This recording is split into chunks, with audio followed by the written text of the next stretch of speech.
আপনি অন্য কোনো গুনাহ থেকে বাঁচতে যতটুকু পারেন বা না পারেন, আল্লাহর ওয়াস্তে কারোর প্রতি জুলুম যেন না হয়, এই গুনাহ থেকে বেঁচে থাকেন। এতে এত ভয়াবহ যে পশু পাখিদেরকে আল্লাহ তাআলা ছাড় দিবেন না কিয়ামতের দিন। আল্লাহ নিজের কথা নিজে বলছেন, ইন্নী হারামতু যুলমা আলা নাফসি, হাদিসে কুদসিতে বলেছেন, আমি জুলুম আমার নিজের প্রতি নিজে হারাম করেছি। অতএব তোমরা এখান থেকে শিক্ষা গ্রহণ করো কত নিকৃষ্ট কাজ এবং ভয়ঙ্কর অপরাধ কারোর প্রতি জুলুম করা, যে আল্লাহ বলেছেন আমি নিজের প্রতি নিজে হারাম করেছি। আল্লাহর কিসে হালাল হারাম? তিনি তো হালাল হারামের বিধানদাতা।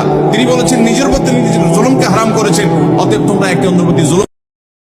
আপনি অন্য কোনো গুনাহ থেকে বাঁচতে যতটুকু পারেন বা না পারেন, আল্লাহর ওয়াস্তে কারোর প্রতি জুলুম যেন না হয়, এই গুনাহ থেকে বেঁচে থাকেন। এতে এত ভয়াবহ যে পশু পাখিদেরকে আল্লাহ তাআলা ছাড় দিবেন না কিয়ামতের দিন। আল্লাহ নিজের কথা নিজে বলছেন, ইন্নী হারামতু যুলমা আলা নাফসি, হাদিসে কুদসিতে বলেছেন, আমি জুলুম আমার নিজের প্রতি নিজে হারাম করেছি। অতএব তোমরা এখান থেকে শিক্ষা গ্রহণ করো কত নিকৃষ্ট কাজ এবং ভয়ঙ্কর অপরাধ কারোর প্রতি জুলুম করা, যে আল্লাহ বলেছেন আমি নিজের প্রতি নিজে হারাম করেছি। আল্লাহর কিসে হালাল হারাম? তিনি তো হালাল হারামের বিধানদাতা। তিনি বলেছেন নিজের প্রতি নিজের জুলুমকে হারাম করেছেন। অতএব তোমরা একে অন্যের প্রতি জুলুম।